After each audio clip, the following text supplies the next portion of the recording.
Bismillahirrahmanirrahim. Assalamualaikum warahmatullahi wabarakatuh. Alhamdulillah, wassalatu wassalamu ala rasulillah, amma ba'd. Yang saya rakyat, Tuan Imam, yang saya kasihi, Tuan Ibu, seluruh ahli jawatan kuasa, seterusnya tuan-tuan haji, tuan-tuan hajat, tuan-tuan, puan-puan, saudara-saudari, muslimin muslimat yang dikasihi oleh Allah Subhanahu wa taala sekalian. Alhamdulillah, pertama-tamanya kita merafakkan setinggi-tinggi kesyukuran kita kepada Allah Subhanahu wa taala kerana dengan itu taufik dan hidayah daripada Allah Subhanahu wa taala kita masih lagi dipanjangkan umur, kita masih lagi dipanjangkan usia. Alhamdulillah, ini merupakan malam yang kelima kita sama-sama solat sunat tarawih. Kita diizinkan oleh Allah Subhanahu wa taala berada di dalam suatu bulan yang disebut sebagai penghulu segala bulan.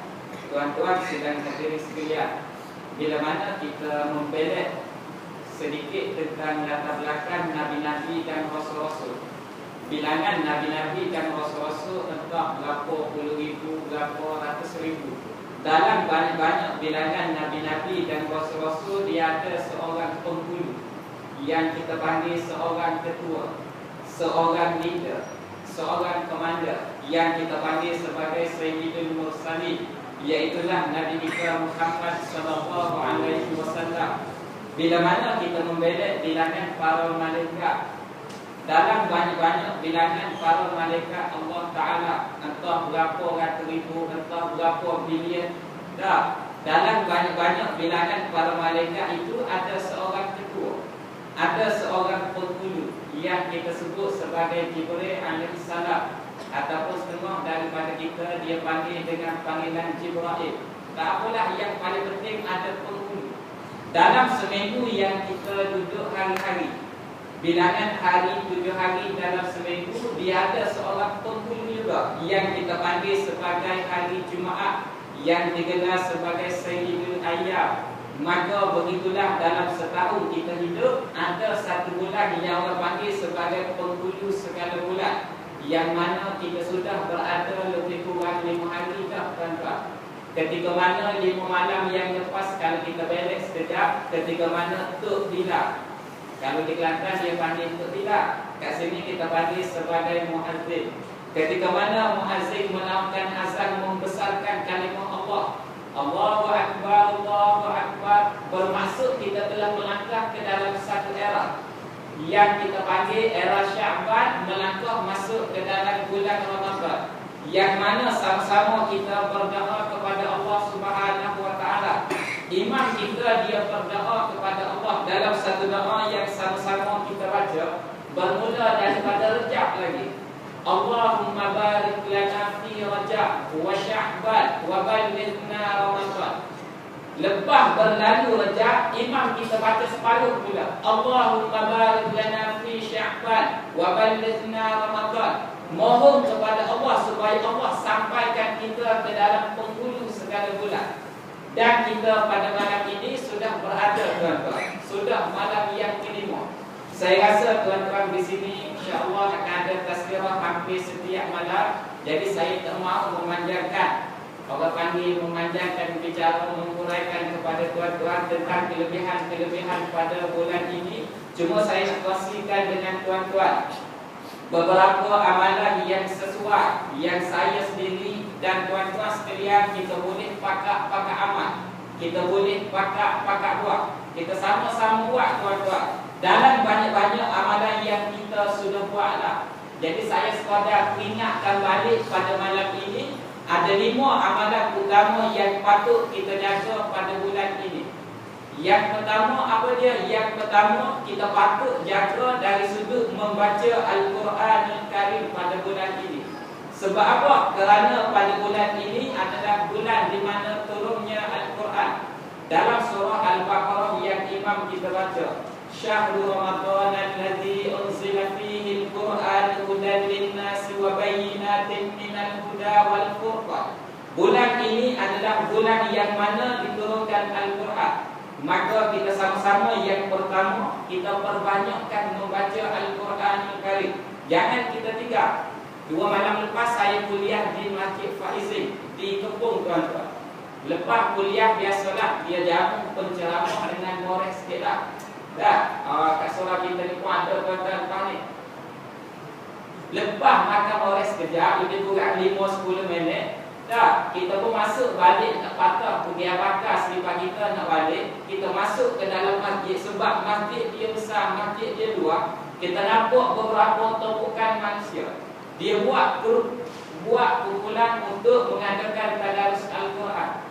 Satu grup lebih kurang 6 orang. Jadi banyak tompok lah. Kita nampak masjid yang luar tu boleh dikatakan penuh. Muslimin muslimat dia buat program tadarus Al-Quran. Sebab apa? Kerana ada orang berhujah, dia kata, Ustaz, saya memang teringin nak baca Al-Quran pada bulan ini. Masalahnya saya tak pandai nak baca. Macam mana? Kita jawab kata, kalau tak pandai nak baca, bulan ni bulan yang sesuai nak belajar membaca Al-Quran. Bila kita buat tadarus, lebih kurang 6 orang satu kumpulan. Dalam 6 orang tu pasti ada yang paling kurang seorang yang pandai baca Quran. Maka bila kita baca dalam satu kumpulan, boleh pakat-pakat memperbetulkan bacaan. Sebab apa? Kerana pada bulan ini kita kena ingat bulan di mana turunnya Al-Quran. Yang pertama kita kena baca Al-Quran, tuan-tuan.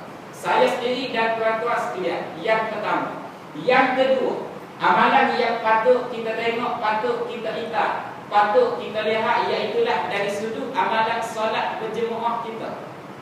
Solat berjemaah, tuan-tuan, 5 waktu dalam sehari. Kalau bolehlah kita minta sebab di sini ni ramai ada alim-alim, ramai ada tahu-tahu belakang dah, tuan-tuan. Jadi kalau kita ceramah orang pada apa orang dah tahu belakang dah.